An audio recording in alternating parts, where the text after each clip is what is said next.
오늘 하나님의 말씀을 듣는 하나님 나라의 복되고 귀한 성도 여러분 가운데 하나님께서 부어주시는 은혜와 평강이 충만하게 임하시기를 주 예수 그리스도의 이름으로 축복합니다. 아멘. 오늘은 로마서 1장을 보도록 하겠습니다. 우리가 이제 어제까지는 고린도 후서를 보았습니다. 지금 우리가 새벽에 보는 말씀은 바울의 사역의 시기에 맞춰서 그 흐름을 가고 있습니다. 고린도 후서 다음에 쓰여졌다라고 또 연구된 곳은 로마서입니다. 우리가 고린도 후서를 보면 사도 바울이 내가 그곳에 가겠다. 그리고 회개하지 않는 자들 용서하지 않겠다라고 하면서 강하게 이야기를 했었습니다. 그리고 바울이 고린도 교회를 갔겠죠. 그 다음에 어떻게 처리됐는지는 정확히 나와 있지 않습니다. 그런데 바울이 그때 도착했을 때 고린도 후서를 쓰고 그곳에 도착했을 때 거기서 이제 거기 일들이 정리되고 썼었던 글이 로마서입니다. 그래서 로마서는 고린도 교회 또 고린도 지역에서 그것을 썼다라고 이 로마서의 내용들과 또 다른 서신서를 비교해 보면 추측할 수가 있습니다. 사도행전에도 그 흔적이 나오고 고린도 후서에도 흔적이 나오고 또 로마서 뒷부분 가운데서도 그 흔적이 나타납니다. 고린도 교회는 바울의 방문으로 그 여러 가지 문제들이 결국은 잘 정리된 것으로 학자들은 추측하고 있습니다. 왜냐하면 고린도 교회에 있으면서 바울이 로마서를 쓰면서 여러 가지 그러한 어려움들에 대해서 표현되지 아니하고 신앙에 집중했었던, 복음에 집중했었던 그 모습을 보게 됩니다. 그래서 하나님이 은혜를 허락하여 주셔서 드디어 고린도 교회가 평안해지고 또 로마서라고 하는 정말 귀한 그 복음의 말씀을 전하게 됩니다.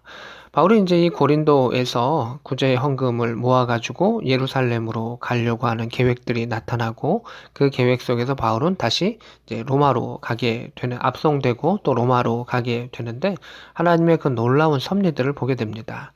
로마는 당시 로마라고 하는 나라의 수도입니다. 그리고 그 수도에는 수십만 명의 사람들이 살았을 것인데 사도들이 직접 가서 복음을 전하지는 못했었습니다. 다만 그 지나가는 사람들 중에 복음을 가진 사람들이 그곳에 복음을 전해서 복음을 알고 있는 사람들은 있었으나 또 정확히 더 잘 가르쳐 줄 수 있는 사람이 또 필요했던 지역이 로마입니다. 그래서 바울이 이 로마인들에게라고 하는 그러한 편지를 쓰게 됩니다.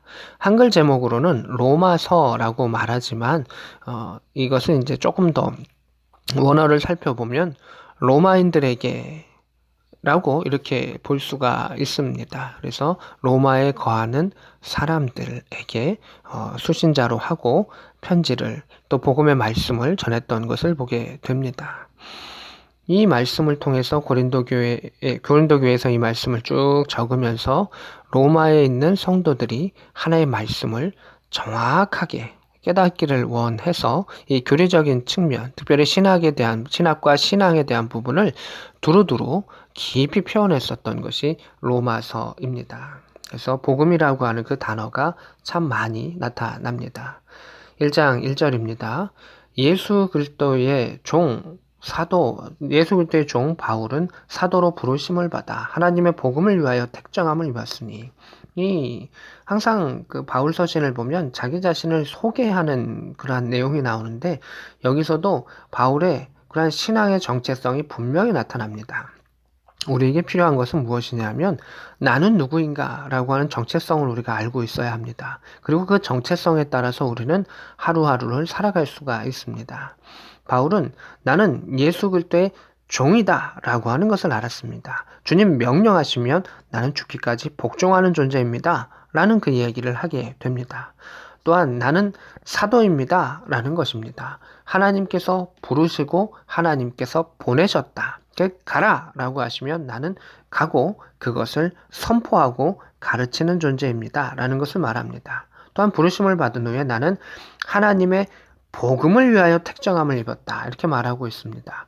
가서 무엇을 해야 하느냐라고 하는 것 가운데 복음을 위하여 또는 복음을 전하기 위하여 자신은 선택받은 자다라고 하는 것을 명확하게 합니다. 그래서 사도 바울은 그 복음을 전하기 위해서 자신의 목숨을 걸고 모든 수고를 행했다라고 하는 것을 보게 됩니다. 그러면서 이 복음에 대한 기술을 하고 있습니다. 로마서가 중요한 것은 무엇이냐면 정확한 복음, 예수 그리스도께서 우리에게 말씀하셨던 핵심은 무엇인가를 계속해서 표현해 주고 있습니다.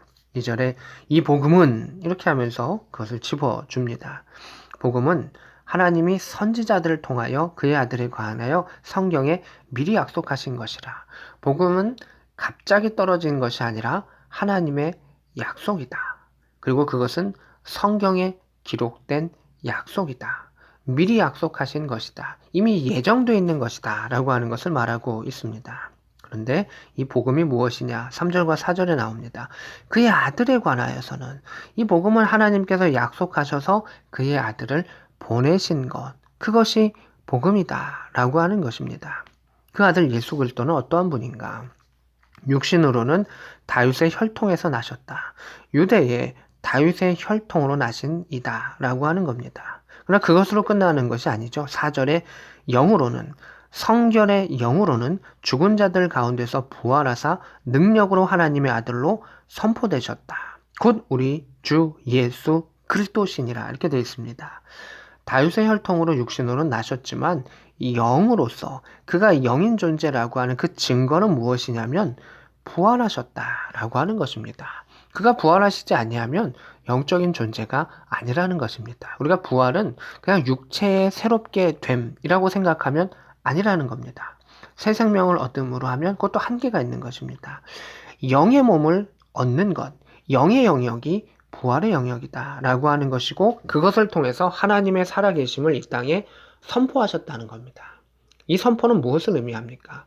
남들이 그것을 믿던 믿지 아니하던 그것은 이루어졌고 이 땅 가운데 선포됐던 것이고 뿌려지는 것이고 반드시 이루어졌었던 그리고 또 이루어지고 있는 앞으로 또 이루어질 역사가 예수 그리스도의 부활과 구원과 구속의 역사다라고 하는 것입니다. 5절에 그로 말미암아 예수 그리스도로 말미암아 우리가 은혜와 사도의 직분을 받았다. 이러한 예수 그리스도를 통해서 우리가 구원의 은혜를 받았고 구원의 은혜를 받은 자로서 사도라고 하는 직분, 직책을 받았다라고 하는 것입니다. 우리가 교회 가운데서도 뭐 장로, 안수집사, 권사 이런 직분이 있습니다. 이런 직분처럼 하나님께서 맡기신 것이죠. 하나님 나라의 일꾼으로 그것을 나에게 맡기셨다. 사도 바울은 그것을 받았다라고 하는 겁니다. 하나님 입장에서는 맡기신 것이고 그 맡김을 받은 자의 입장에서는 받았다라고 표현할 수가 있겠죠. 그의 이름을 위하여 모든 이방인 중에서 믿어 순종하게 하니 이렇게 되어 있습니다. 여기서 그의 이름을 위하여라고 되어 있습니다. 여기서 이름이라고 하는 것은 그 정체성을 의미하는 것입니다. 그 이름은 무엇입니까? 우리 주 예수 그리스도라고 하는 것입니다. 우리 주 예수 그리스도라는 뜻이 무엇입니까?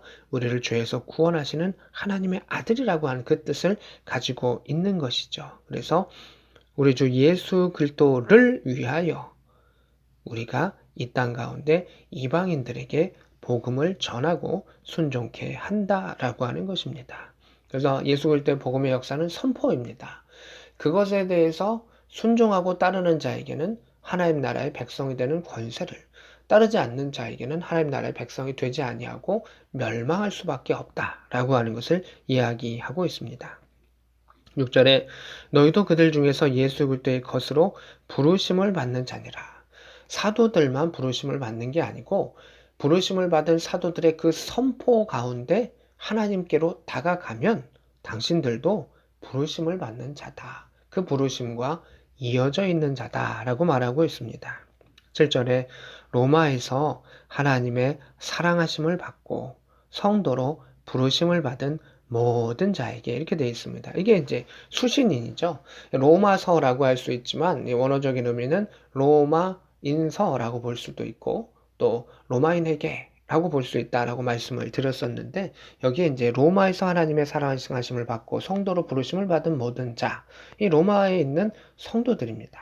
근데 하나님께서 성도를 어떻게 하시느냐? 사랑하신다는 겁니다.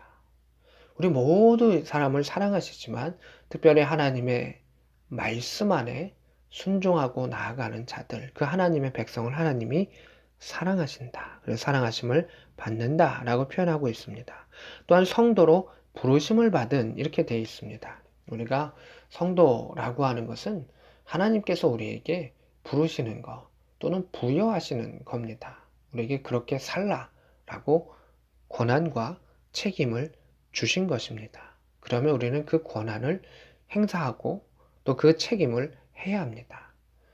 성도라고 하는 것은 그러한 중요한 직분입니다. 그 성도라고 하는 모든 직분 가운데 교회는 그것을 구체화하기 위해서 목사, 장로, 안수집사, 권사 또는 이제 서리집사 이렇게 구별해서 성도의 직책들을 조금 나누어서 사용하고 있습니다. 이 모든 성도들에게 하나님 우리 아버지와 주 예수 그리스도로부터 은혜와 평강이 있기를 원하노라. 사도 바울의 처음과 그리고 마지막에 늘 하는 그 축복의 내용 중에 핵심이 무엇입니까? 은혜와 평강입니다. 저도 오늘 하나님의 말씀을 전할 때 여러분에게 은혜와 평강을 구했습니다. 그만큼 이 하나님과 예수 그리스도부터 오는 은혜와 평강이 우리가 이 땅을 살아가는데 중요한 핵심 개념이다 라고 하는 것을 보게 됩니다. 오늘 우리가 이 로마서를 말씀을 묵상함을 통해서 복음의 핵심인 예수 그리스도를 더 알아가기를 원합니다. 예수를 통해서 하나님의 사랑을 더욱더 깨닫기를 원합니다. 그 사랑 가운데 은혜와 평강을 누리며 하나님 나라의 백성으로서 그 사명을 감당할 수 있는 복된 저와 여러분 될 수 있기를 우리 구주 예수 그리스도의 이름으로 축복합니다. 아멘.